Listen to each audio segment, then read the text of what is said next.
Boa noite, meus irmãos, a graça e a paz do Senhor Jesus. Bem-vindos à nossa 18ª exposição de um livro ou uma carta inteira das Escrituras. Eu tive que olhar os arquivos porque eu vivo errando este número. Nós iniciamos há 11 anos quase esse modelo de exposição bíblica, onde nós temos começado no primeiro capítulo e ido até o final de cada livro e cada carta. Todas as exposições que já fizemos, inclusive uma breve online, estão disponíveis. Com ela seria, na verdade, 19ª. Estão disponíveis no nosso canal e é uma alegria grande começarmos agora o nosso segundo evangelho. Há uns bons anos atrás nós fizemos Marcos durante longos meses e era um evangelho menor. Então, só Deus sabe onde nós chegaremos com agora o evangelho de Mateus. Bem, como todo início de exposição, nós precisamos ter uma introdução e nós vamos dividir entre hoje, eu vou ver se trago outras informações na próxima semana, para que a gente não ocupe a maior parte do tempo com essas informações, ok? Bem, Mateus significa presente do Senhor. Ele é a mesmíssima pessoa que também é chamada de Levi nos evangelhos. Ele era um publicano. O que é um publicano? O publicano era o cobrador de impostos. E se você lembra bem, o povo judeu estava sobre o domínio romano. Não só, obviamente, o povo judeu, mas todo o mundo conhecido da época praticamente. E sendo ele judeu, com certeza ele não era uma pessoa muito querida em meio ao seu povo, porque ele literalmente tomava o dinheiro do seu povo e passava para os dominadores romanos. O Evangelho de Mateus, tal como os outros três, não declara o seu autor. Nós sabemos que ele é o autor porque em todos os casos nós dependemos de fontes externas e de evidências internas para deduzir a sua autoria. No caso de Mateus, uma fonte interna inicial é que o manuscrito mais antigo que existe, ou seja, a cópia mais antiga que existe do Evangelho de Mateus, traz um título em cima, Κατά Μαθαγιών, ou seja, segundo Mateus. Quem copiou o Evangelho vez após vez após vez, aqueles que copiaram, reconheciam Mateus como o seu autor. Outra evidência é o próprio autor usar várias e várias vezes o termo ofensivo publicano e coletor de impostos para se descrever, ou seja, para descrever a Mateus, porque Marcos e Lucas evitam o termo, exatamente talvez para não expor o colega apóstolo, mas Mateus não se poupa, ele se trata dessa maneira. Mateus expõe o seu passado que é seu, destacando a graça de Jesus em acolhê-lo, enquanto com certeza a maior parte da sociedade queria vê-lo pelas costas. Não é exagero deduzir, meus irmãos, que publicanos andavam inclusive com escoltas romanas para preservar a sua própria integridade física. E tudo isso está de acordo com as evidências externas. Por exemplo, o Didaquê. O Didaquê é um documento do ano 110 aproximadamente, que é como se fosse um manual para novos convertidos. E ele já atribui a autoria a Mateus. Outro muito importante do ano 135 é Pápias. Ele também atribui a Mateus. E além deles, Clemente de Roma, Policarpo, Justino Mártir, outros pais da igreja, sempre refere-se a esse texto como pertencendo ou tendo sido escrito por Mateus. Há uma disputa entre os comentaristas, entre Mateus e Marcos, como sendo o primeiro evangelho. Qual foi o primeiro evangelho a ser escrito? Alguns tendem para um, outros tendem para outros. Mas nós, examinando a evidência, e vemos como que, por exemplo, a profecia sobre a queda de Jerusalém está presente, e as opiniões também de pais da igreja, nós deduzimos que Mateus, sim, foi o primeiro evangelho a ser escrito, e muito provavelmente por isso também ocupa o primeiro lugar no Novo Testamento. Ele foi escrito por volta do ano 50 depois de Cristo, aproximadamente 15 a 17 anos depois da crucificação e 20 anos antes da destruição de Jerusalém. O Evangelho de Mateus, como nós sabemos, abre o Novo Testamento. Isso, além do fato dele ser o primeiro evangelho a ser escrito, não é uma coincidência. E não é algo sem importância.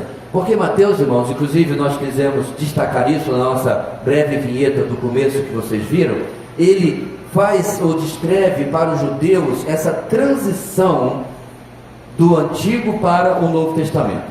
E realmente ninguém sintetiza melhor do que Mateus o que nós veríamos João escrevendo.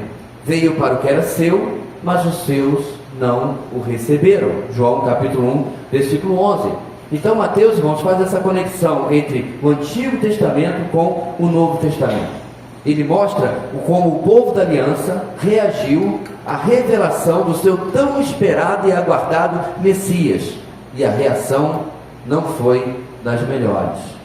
Mateus apresenta o rei e expõe a sua rejeição, mesmo que tenha sido a princípio abraçado, mas por fim ele é totalmente rejeitado.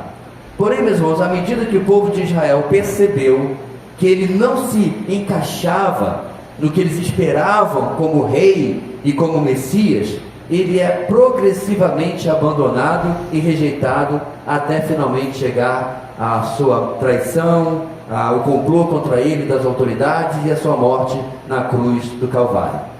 Mateus gira em torno daquilo que era esperado no final do Antigo Testamento, ou seja, a chegada do reino messiânico. E você já deve ter deduzido, nós não escolhemos este livro à toa. Nós escolhemos porque nós acabamos, há um mês e pouco atrás, o livro de Isaías, onde a esperança e a promessa do reino é abundantemente colocada. Na verdade, você já sai de Isaías esperando que o reino vá acontecer, mesmo que ele esteja 700 anos antes de Cristo.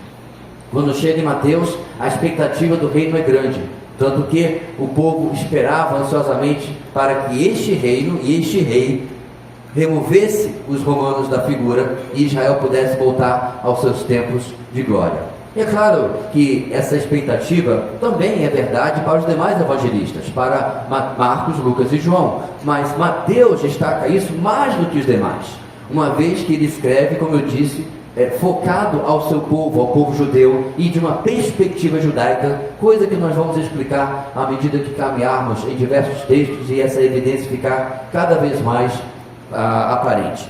Então, durante os próximos meses, irmãos, muitos meses, nós veremos esse evangelho debaixo desse seguinte tema geral, que eu vou pedir ali que já seja projetado para que a gente possa ler a uma só voz. Dá mais um clique aí, vamos lá?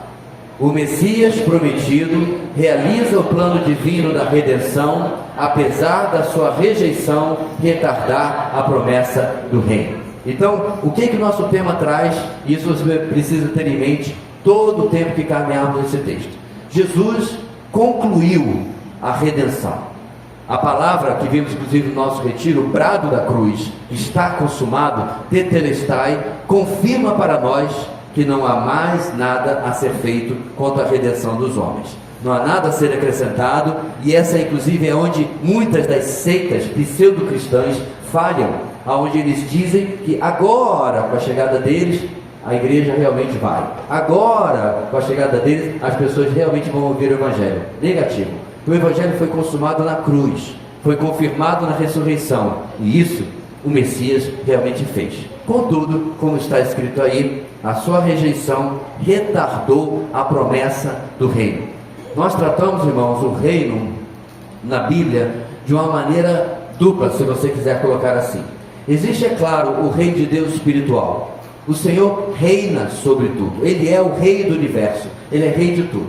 Porém, o mundo que nós estamos hoje, a realidade material que nós estamos hoje, continua debaixo da influência e do poder do maligno. João escreveu isso. O mundo jaz no maligno.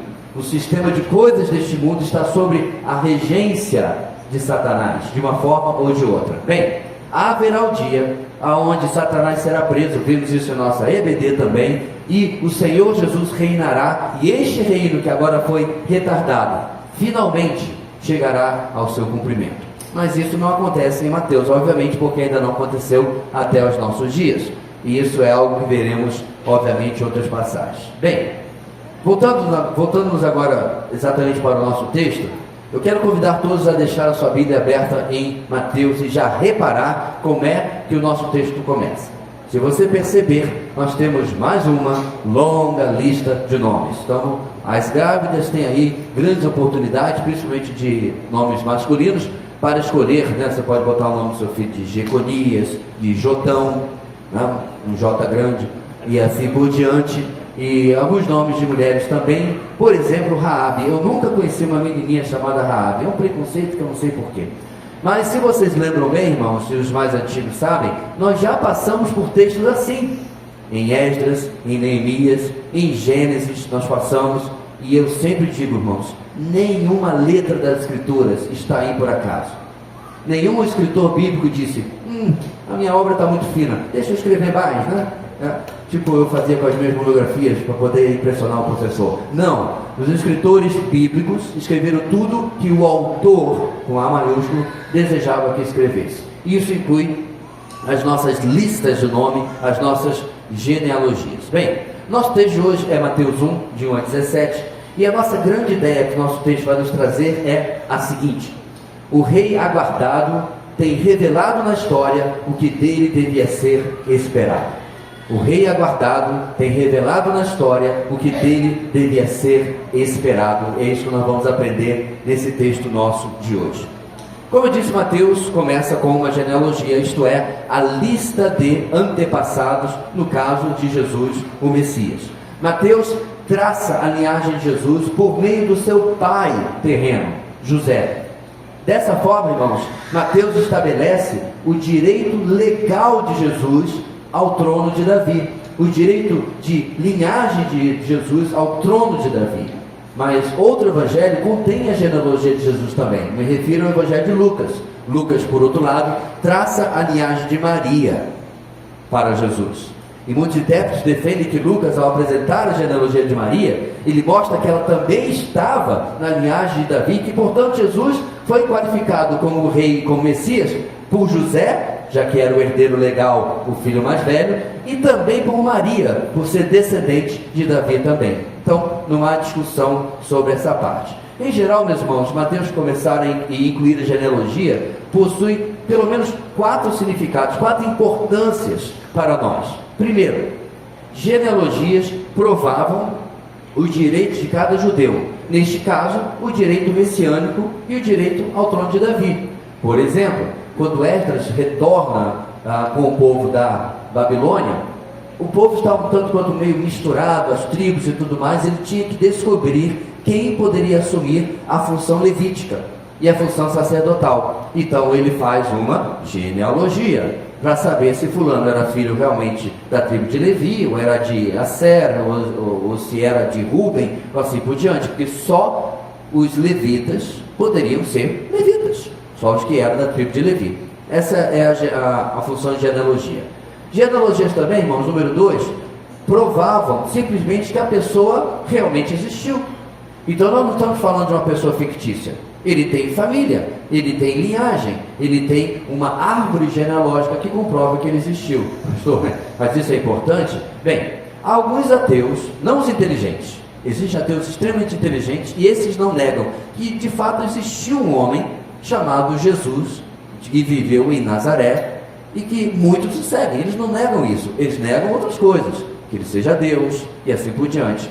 Mas os ateus não tão inteligentes assim insistem, e geralmente aqueles que nunca estudaram, que Jesus nunca existiu, e uma genealogia refuta isso também. Número 3, genealogias provavam a razão da existência daquela pessoa, uma vez que era comum os filhos seguirem os ofícios ou as profissões dos seus pais.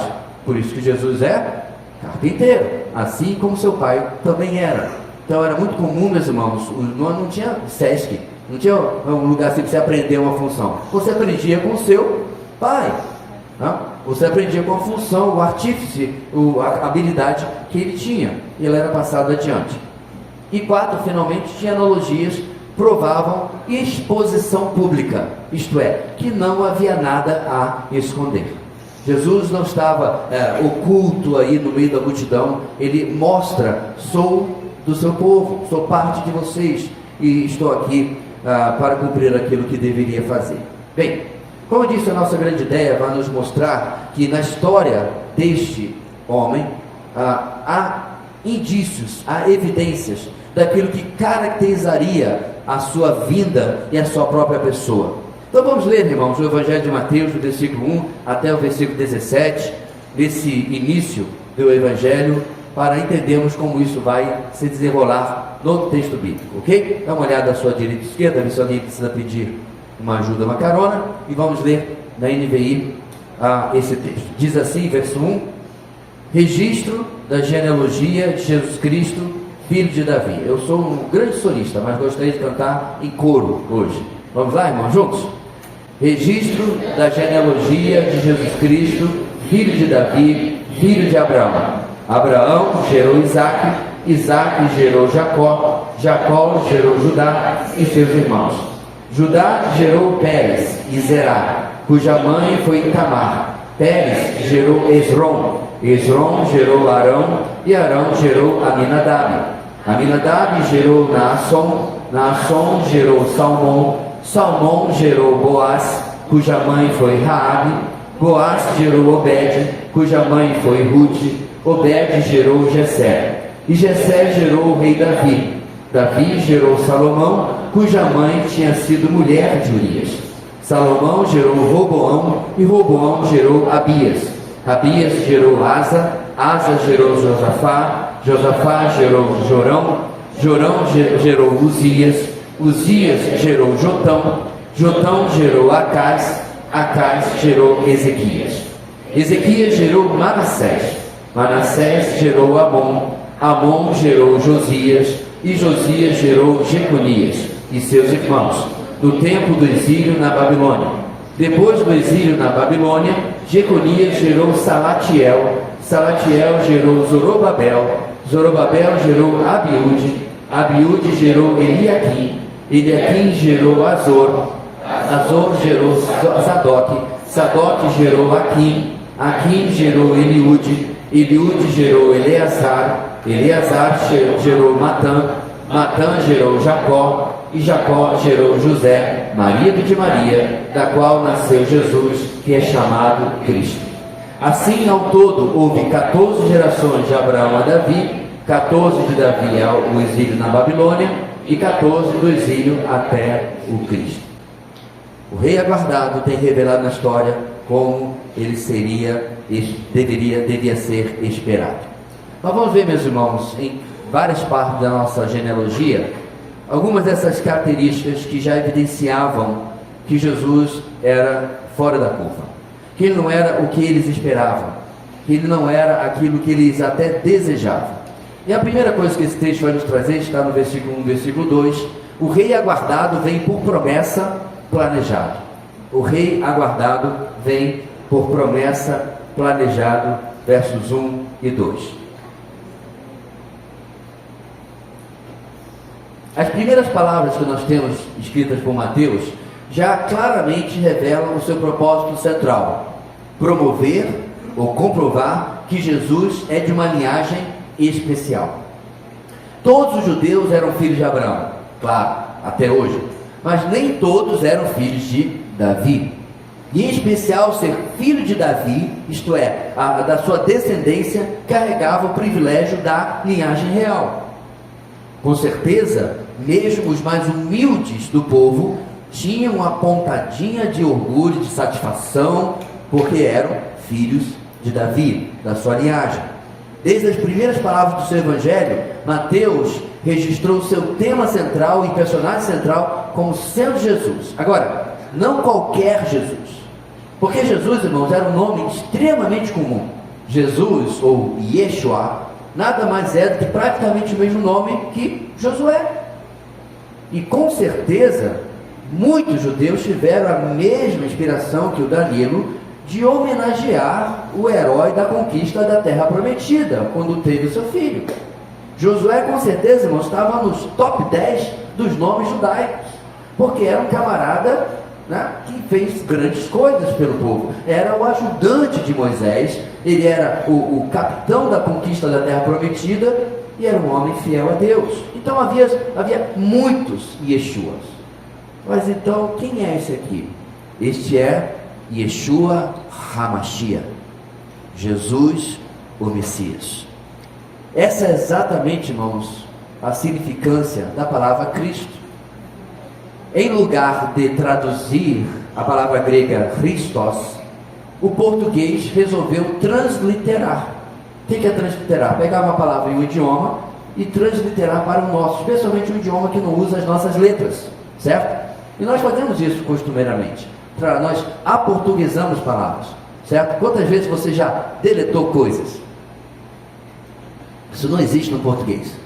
Isso é inglês, to delete, isso é um anglicismo. Da mesma forma, muitas palavras na Bíblia nós trouxemos para o português, como por exemplo batismo, apóstolo e assim por diante. Bem, então este não é apenas Yeshua, mas Yeshua HaMashiach, Jesus o Messias. Em seguida, Mateus conecta Jesus, próprio versículo 1 ainda, a duas grandes alianças na história judaica. A aliança davídica, você encontra isso em 2 Samuel capítulo 7, e a aliança abrâmica, você encontra em Gênesis capítulo 12 e capítulo 15. Pela aliança abrâmica nós já passamos na exposição de Gênesis, mas a aliança davídica era simples: nunca faltará um herdeiro sobre o seu trono. Deus estabeleceu diante de Davi uma dinastia que seria para sempre, literalmente, e Jesus é o cumprimento dessa promessa, dessa aliança. Se Jesus de Nazaré, o filho mais velho de José e Maria, é o cumprimento dessas duas alianças, dessas duas grandes alianças, se através dele, como Deus prometeu a Abraão, todas as famílias da terra seriam abençoadas, então, irmãos, ele está ligado legitimamente à linhagem para o trono de Israel. Essa era a conclusão que Mateus queria que o povo tirasse. Essa é uma pergunta que com certeza, irmãos, os judeus teriam feito à medida que Jesus crescia em popularidade e à medida que também vão lendo o próprio livro de Mateus e começam a entender a linhagem de Jesus e seus detalhes. E é exatamente mesmo, irmãos, a partir de Abraão que ele começa, como mostra o verso 2.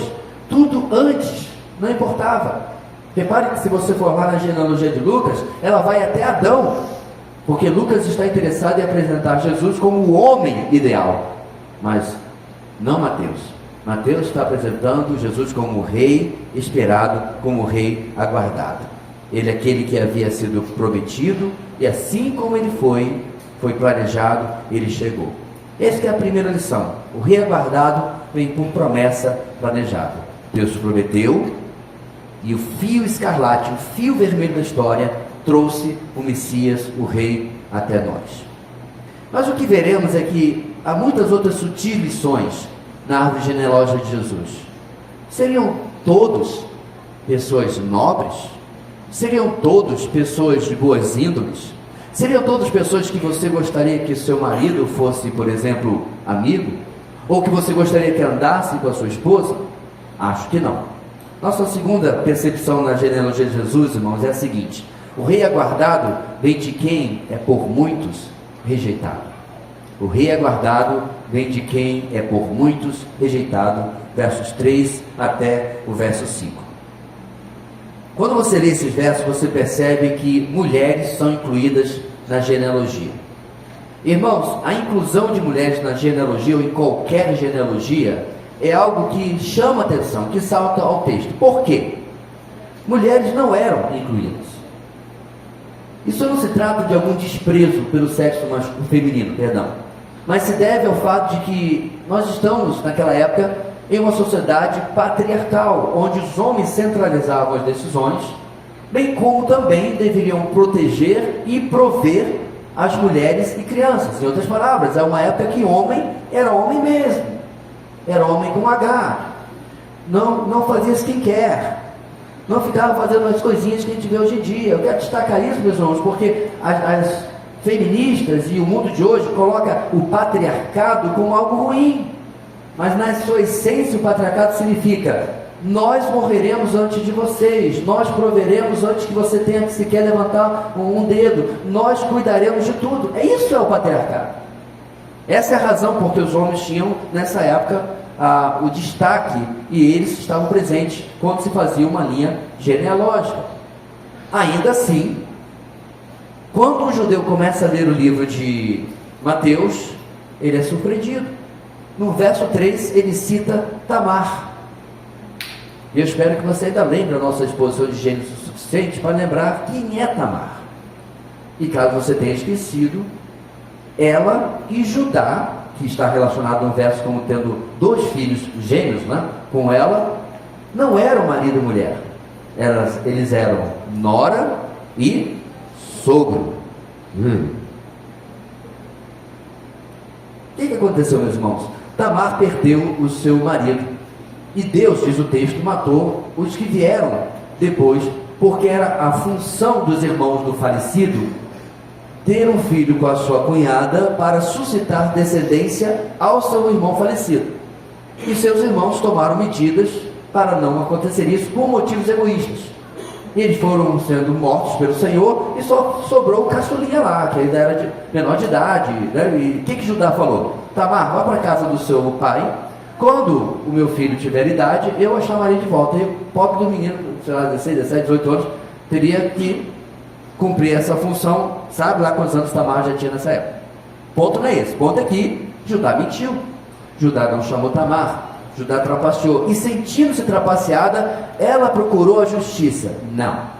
Ela fez justiça com as próprias mãos. Ela se disfarçou de prostituta. As prostitutas usavam, meus irmãos, véus para não serem identificadas pela comunidade, mas as roupas denunciavam. Ela se disfarçou de prostituta. Judá sabia que ele ia passar por lá, deitou-se com ela, e aí nasceram Pérez e Zerá. E aqui está ela, meus irmãos, na genealogia do Messias. Uma pessoa, meus irmãos, que com certeza era rejeitada pela sociedade da época e com certeza também na história de Israel. No verso 5, o escândalo continua. Quem nós temos aí, irmãos? Raabe. Perceba, meus irmãos, que Tamar era uma prostituta de oportunismo. Ela fez aquela medida, aquela armadilha para pegar o seu sogro na sua desonestidade. Ok? Não estou justificando, estou explicando. Já Raabe, ela é apresentada como prostituta. Ela era de carreira. Mas Raabe é aquela mulher que quando os espias vão conhecer Jericó, os espiões vão conhecer Jericó, ela os protege, ela os esconde. E em contrapartida pede misericórdia pela sua vida e da sua família, e tem toda aquela história, coloca um fio escarlate na janela, Jericó toda cai, menos o lugar, menos a seção do muro aonde estava a casa de Raabe e a sua família.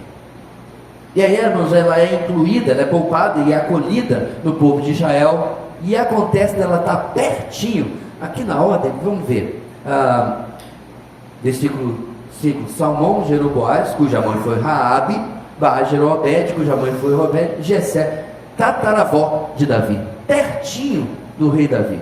E ela era uma prostituta de carreira. Não acabou aí. Nós aí temos por fim Ruth.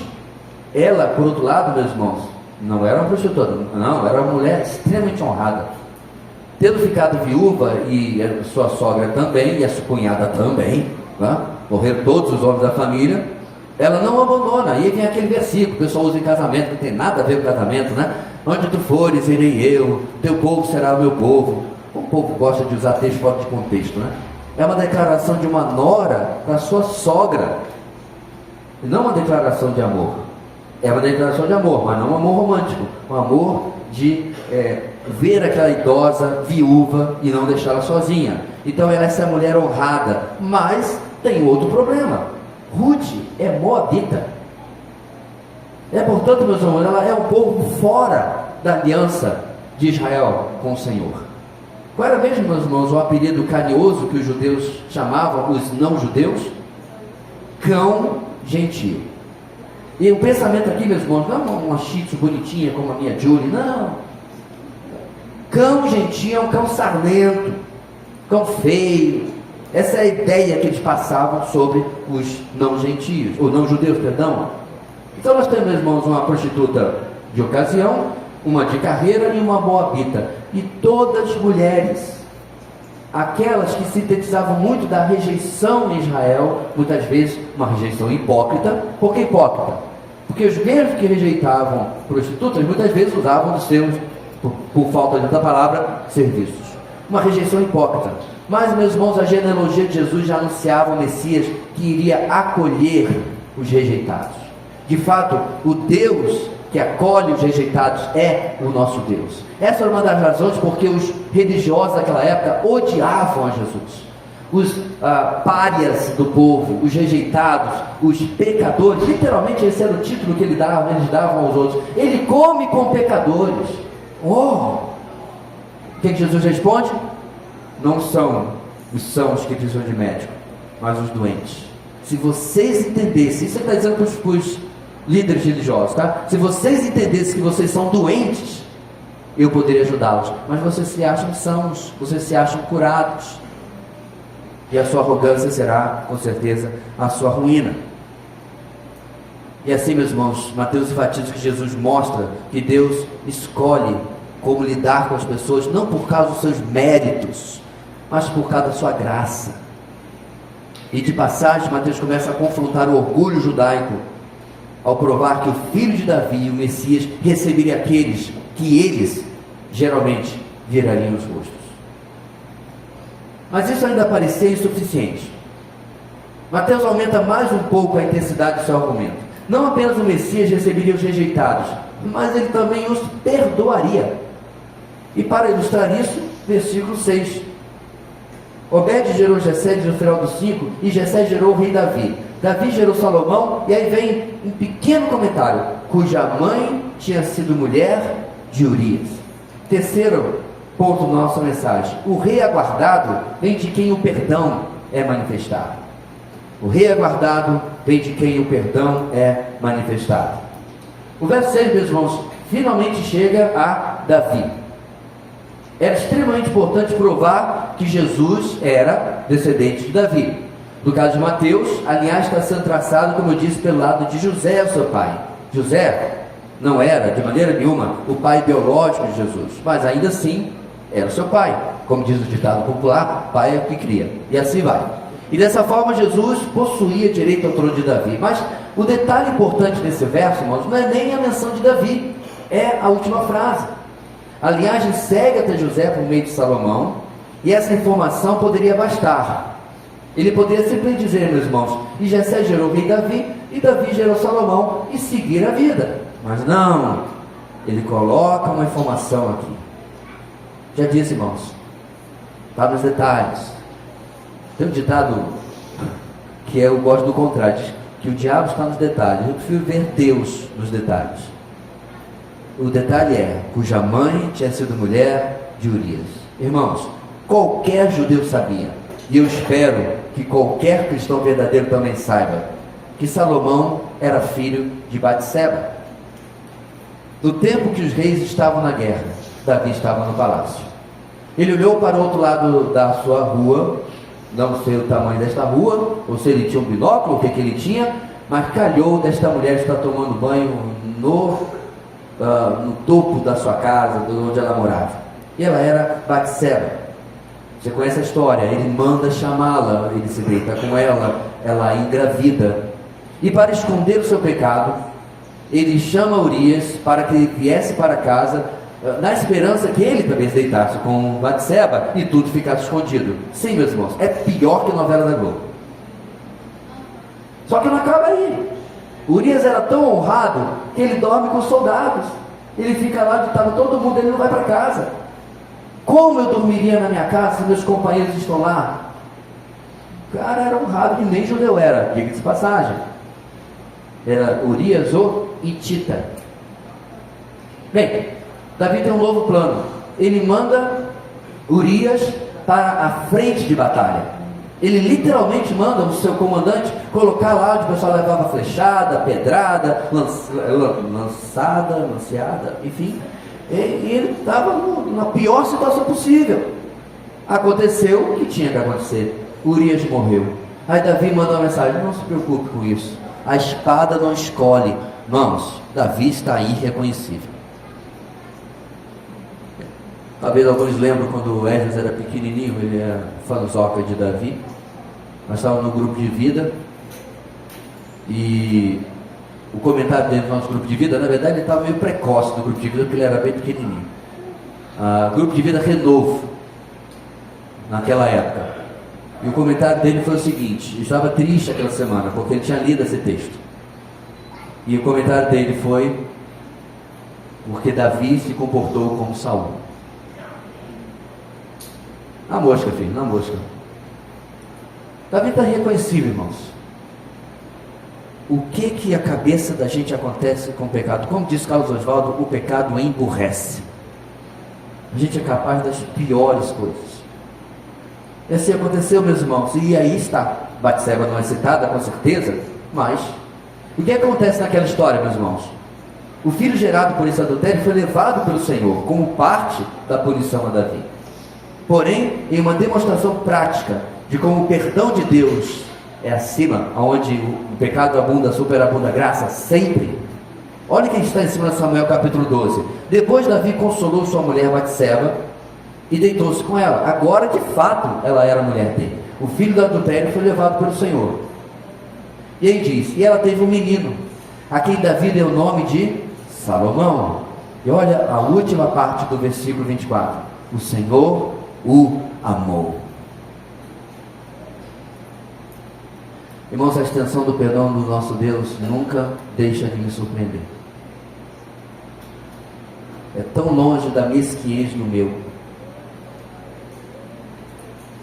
Mateus começa, meus irmãos, então, a mostrar, através da história de Davi e Batseba, como fica na história, na genealogia de Jesus, as marcas do perdão de Deus.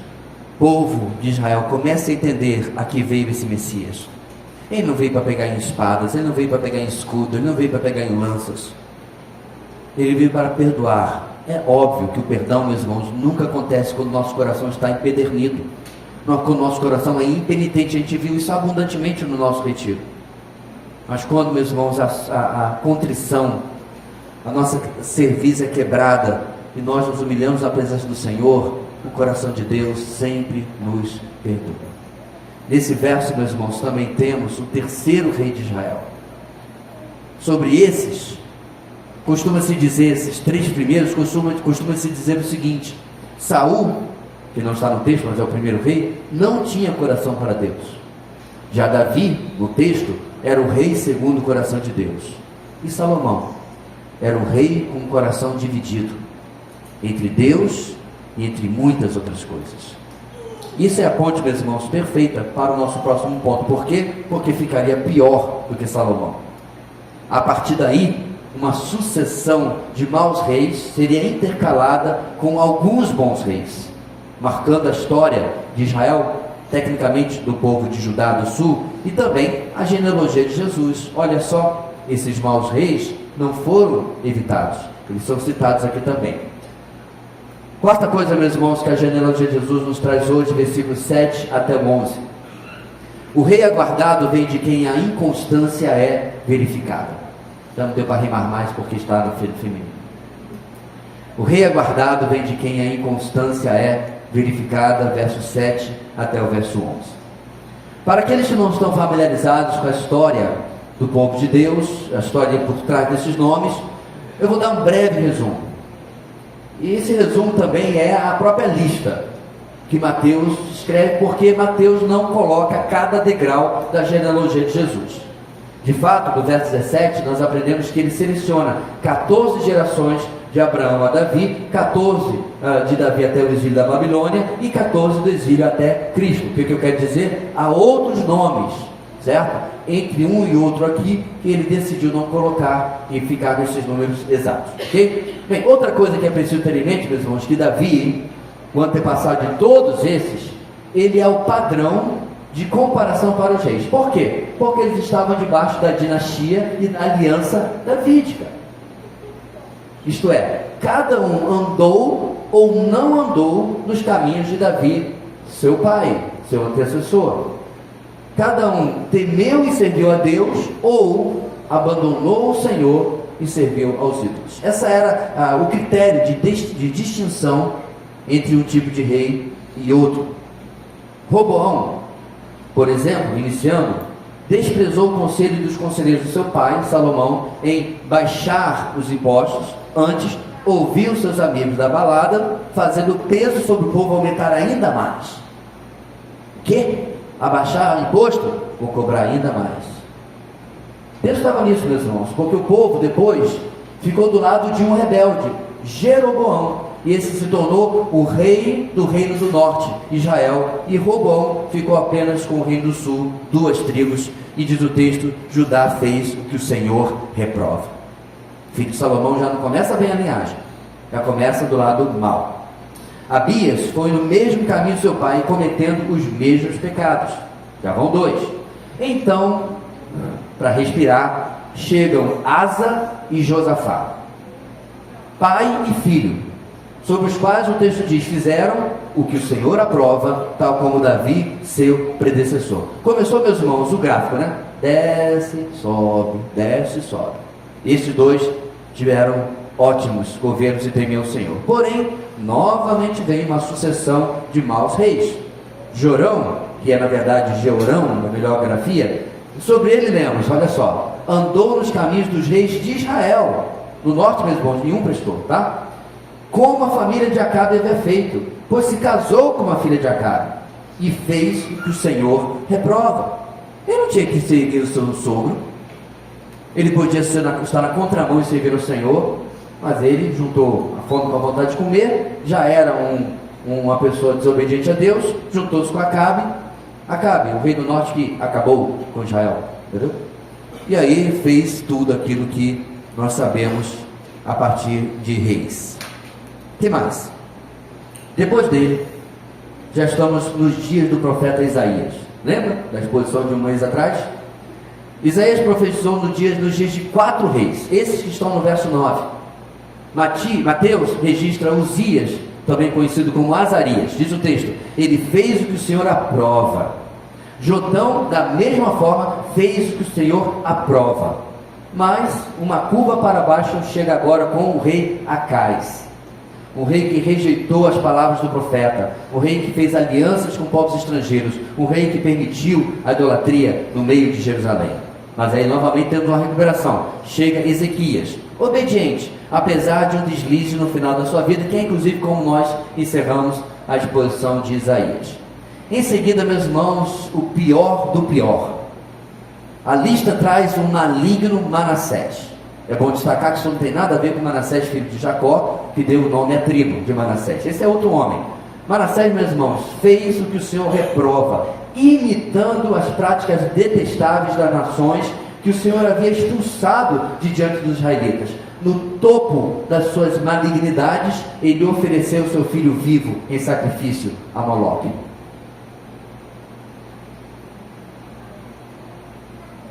Amon, seu filho, seguiu nos mesmos passos rebeldes do seu pai. E aí vem novamente um respirar para a gente não sufocar com tanto pecado. Josias, o rei menino, ele começa a reinar com 8 anos. Mas por meio do sumo sacerdote, mais tarde, ele busca o Senhor e se humilha. E eis a resposta, meus irmãos, do Senhor. Sabe por quê? Porque Deus já tinha decidido, o povo vai para a Babilônia, acabou. Está decidido. Ele havia avisado Ezequias lá atrás, só não vai acontecer no teu tempo, mas o povo vai para a Babilônia. E aí ele responde o seguinte, a contrição e a humilhação de Josias. Já que o seu coração se abriu e você se humilhou diante do Senhor, ao ouvir o que falei contra este lugar e contra os seus habitantes, que seriam arrasados e amaldiçoados, e porque você rasgou as vestes e chorou na minha presença, eu o ouvi, declara o Senhor. Portanto, eu reunirei os seus antepassados, significa, você morrerá, e você será sepultado em paz, seus olhos não verão toda a desgraça que vou trazer sobre este lugar. Nossa lista, contudo, termina com mais um rebelde, Jeconias, que na sua Bíblia no Antigo Testamento está com a grafia de Joaquim. Ele também fez o que o Senhor reprova, e nós já estamos nos dias, meus irmãos, da invasão dos babilônios e o começo do cativeiro, e aí foi só água abaixo.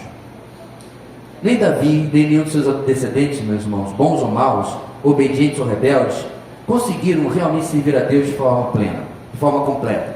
Mesmo nos dias dos melhores reis, Judá continuava oscilando entre a obediência ao Senhor e seus diversos pecados. Agora, Mateus apresenta o novo sucessor do trono, o último e definitivo sucessor do trono, o último e definitivo descendente, filho de Davi. Aquele que, diz o texto lá de Lucas 1,32, será grande e será chamado Filho do Altíssimo. O Senhor Deus lhe dará o trono de seu pai Davi, disse o anjo Gabriel registrado em Lucas capítulo 1. Ele está aqui. E tivemos uma sucessão de maus governantes, mas o melhor já chegou. Então, diante de uma ascendência tão complicada e cheia de rebeldia, tanto antes como durante os reis, mesmo na época dos patriarcas, Abraão, Isaac e Jacó, não é nada menos do que um milagre e uma ação da misericórdia de Deus que tenhamos chegado até o Messias. O que eu quero dizer com isso, meus irmãos? Tudo apontava de que ia dar ruim. O povo de Israel, meus irmãos, chega até o tempo de Jesus não por causa deles, mas por causa de Deus, por causa da intervenção soberana de Deus. Essa é a última lição do nosso texto de hoje, número 5. O rei aguardado vem de quem é soberanamente preservado. O povo chega até aqui porque Deus agiu na história. O povo chega até aqui porque Deus protegeu o povo durante a história.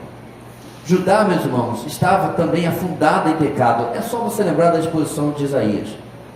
Como forma de preservar o seu povo e o plano da redenção, que incluía a chegada, a vinda do Messias, o Senhor manda o povo para o cativeiro babilônico. O povo retorna. E assim, meus irmãos, Deus vai cuidando do seu povo, inclusive através do domínio de outros povos. Os povos que passaram por lá, os babilônios, os medo-persas, depois os gregos e finalmente os romanos. E aí no nosso texto, meus irmãos, quando a quinta mulher é mencionada, nós já estamos com Maria. Ela é mencionada no verso 16. E aí ocorre um destaque, uma mudança muito importante. A genealogia, até agora, repetia consistentemente: fulano que gerou ciclano, Beltrano que gerou, e assim ia, até chegar a Maria. Nesse ponto, Mateus muda. Mateus diz, verso 16: e Jacó gerou José, marido de Maria, da qual, feminino, nasceu Jesus, que é chamado Cristo. Não só feminino, mas singular. O da qual e não dos quais indica claramente que Jesus era o filho físico de Maria, mas que José não era o seu pai físico. Essa concepção e nascimento milagrosos, depois a gente vai ver explicado no resto do texto, que inclusive vamos ver a partir de semana que vem. Mas, irmãos, isso mostra, chegamos até a conclusão do plano, chegamos até onde nós precisávamos, chegamos até onde foi prometido, porque o Senhor cuidou da história. No último momento, inclusive, sabemos, não está no texto, Deus entra mais ativamente através do anjo Gabriel, comunicando a Maria, comunicando a José, comunicando aos pastores, comunicando aos reis, que o rei havia chegado. Deus havia cumprido o que havia prometido. Assim, meus irmãos, um texto cheio de nomes, que geralmente a gente lê sem prestar muita atenção. Nessa genealogia, Mateus responde à pergunta importante que o judeu legitimamente faria sobre qualquer um que alegasse ser o rei dos judeus. Ele é descendente de Davi através da linhagem de sucessão legítima? Mateus respondeu categoricamente que sim, sem sombra de dúvida. Jesus é o herdeiro do trono de Davi.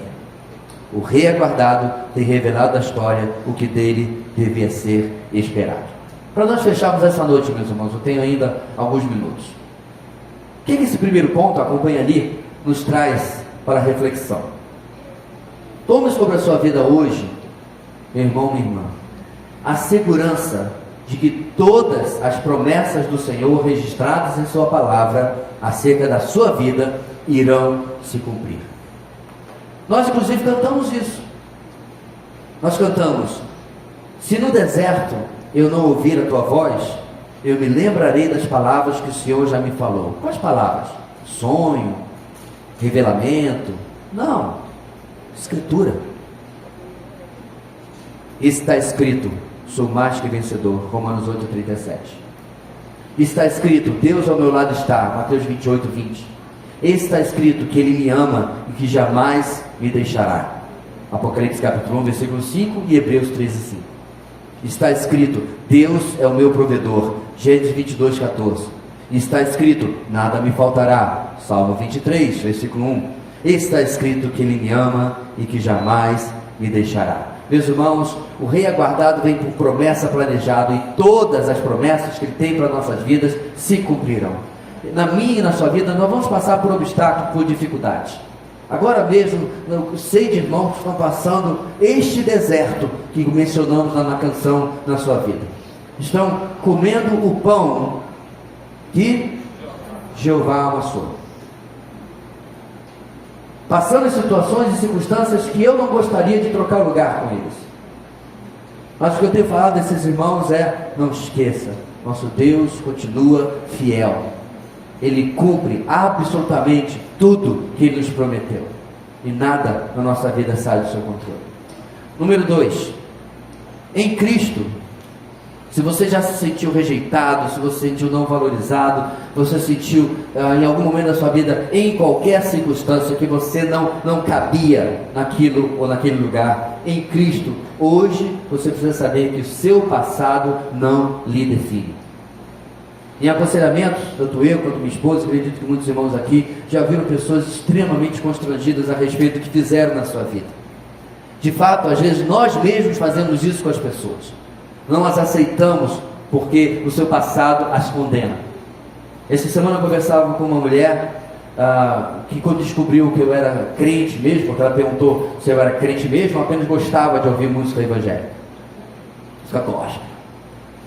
Eu falei: não, crente de verdade, sou cristão há 44 anos. Sua postura mudou.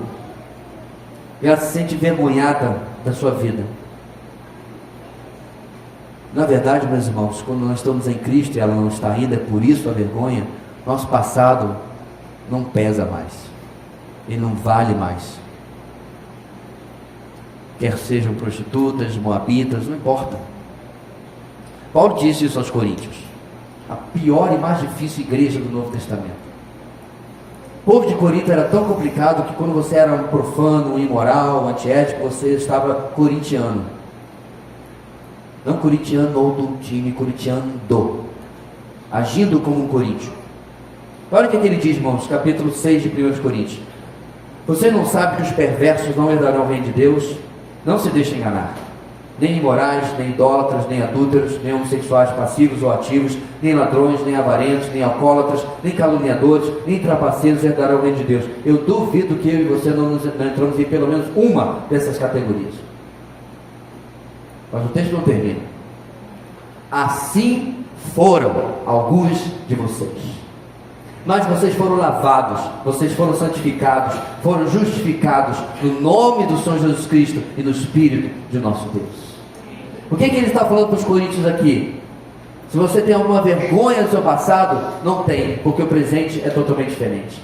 Da mesma forma, Paulo está dizendo: não andem mais como vocês andavam, porque aqueles que lá ainda andam assim, não verão o reino de Deus. Em Cristo, nós somos chamados a essa diferença na nossa vida. Precisamos saber e crer, meus irmãos. Há perdão pleno e completo no sangue de Jesus. Aliás, coisa que também vimos no nosso retiro durante esta semana. 3. O rei aguardado vem de quem o perdão é manifestado. E é isso exatamente que fica marcado no terceiro ponto. O perdão. Isso que a gente acabou de ver no segundo também. Deus não é um Deus de segunda chance, irmãos. Não. Ele é o Deus cuja misericórdia se estende para incontáveis chances. A única condição para essas chances acontecerem é o perdão genuíno. Não há razão de ficarmos na vergonha do nosso pecado, achando: agora não deu, agora eu passei do limite, acabou-se as minhas chances, já queimei todas. Isso não é salto de distância, não. Você queimar a oportunidade, não. Se houver verdadeiro arrependimento no meu coração, o trono de graça aberto pelo novo caminho do sangue de Jesus está sempre à nossa disposição. Vamos ao trono da graça para encontrar graça em tempo oportuno. Não é isso que diz o texto de Hebreus? Nosso número 4 nos lembra, meus irmãos, da inconstância da história dos antecessores na genealogia de Jesus. Aí eu pergunto: como você ficará marcado? Como ficará marcada a sua história, na verdade? Você estará entre aqueles que fizeram o que o Senhor aprova, ou entre aqueles que fizeram o que o Senhor reprova?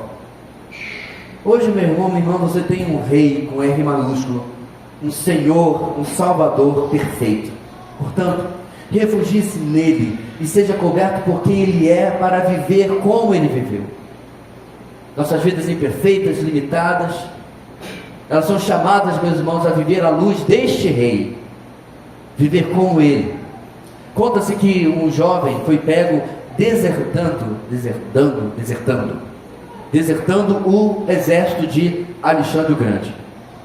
O jovem conquistador, que morreu com 30 e poucos anos, o conquistador dos gregos, ele foi levado à presença de Alexandre. Ele envergonhado, principalmente porque foi pego, mas Alexandre foi compreensivo. A batalha é cruel, a gente morrendo, a gente sendo trucidado por tudo quanto é lado. Ele, na sua juventude, se amedrontou. E aí Alexandre o Grande perguntou a ele: jovem, me diga qual é o seu nome. Aquele jovem titubeante, nem olhava para cima direito, disse: Senhor, meu nome é Alexandre. E aí, meus irmãos, Alexandre o Grande já não gostou. Seu xará estava usando a bola. E aí, vez após vez, ele perguntou ao jovem, e cada vez de forma mais grave e mais alta: jovem, qual é o seu nome? E o jovem já não sabia mais o que responder. Lá pela enésima vez ele disse: Senhor, meu nome realmente é Alexandre. E Alexandre o Grande disse para ele: mude o seu nome ou mude a sua atitude. Quanto mais, meus irmãos, eu preciso rever, questionar e analisar as minhas atitudes, uma vez que eu carrego este nome na minha história. Eu e você somos da descendência dele. Eu e você fomos adotados em Cristo. Ele é o nosso co-herdeiro, ele é nosso irmão. Já pensou o desapontamento que a nossa vida pode trazer a este Senhor, quando nós não vivemos de uma maneira que marque a nossa história, fazendo o que o Senhor aprova? Finalmente, meus irmãos, destacamos a soberania de Deus, que fez este plano chegar fielmente e tranquilamente, apesar dos percalços, até o Messias. Então, amados, assim como o Senhor preservou e cuidou da história desde o começo, desde a promessa lá no Jardim do Éden até a chegada do seu filho, creia, ele está da mesma forma cuidando de você. Deus não está apenas se importando com o destino das nações ou do plano da redenção, em outras palavras, apenas de coisas macro, grandiosas. Nosso Deus está perto, ele é o Deus imanente, ele é o Deus que é semelhante a nós e seu filho. Portanto, confie que ele está cuidando de você, descanse nele, confie neste Messias. A sua história está segura em seus braços, em suas mãos. A chegada de Jesus, meus irmãos, portanto, nos traz essas lições tão simples, de que a sua própria genealogia já mostrava: ele não será como muitos esperam, ele será diferente. É isso que Mateus deseja começar a nos ensinar no começo da nossa caminhada em seu texto. Nossa oração, meus irmãos, é que você esta semana se sinta profundamente motivado, usando a palavra de maneira bem humana, inspirado por este a quem você pertence, este rei de quem você é súdito, este rei que foi tão planejado para vir e para cumprir nosso plano, o plano de redenção em nosso favor. Que nós possamos, irmãos, esta semana andar como nobres, andar como gente importante, não por nossa causa, mas por causa dele, porque pertencer ao reino deste rei não é pouca coisa. Pertencer ao reino deste rei não é algo, não é coisa qualquer. É aquilo, meu amado, que diferencia você, infelizmente, da maioria das pessoas deste mundo. Que o Senhor Jesus, o Rei, o Messias, seja honrado nas nossas vidas. Amém. Muito obrigado, Senhor, por lembrar-nos mais uma vez dessa história, concluída há 2000 anos, mas iniciada muito antes, e ver, ó Deus, a mão do Senhor cuidando de absolutamente tudo. Quando nós começamos, ó Deus, a ver este rei que foi rejeitado, nosso coração, por outro lado, se alegra, porque ele não nos rejeitou, e por nós ele foi abraçado. Ele é o nosso Messias, Ele é o nosso Senhor, Ele é o nosso Rei. Que essa semana, ó Deus, onde estivermos, na casa, no trabalho, possamos, ó Deus, andar e viver como súditos deste Rei, tão digno das nossas vidas. Em nome dele nós oramos. Amém e amém.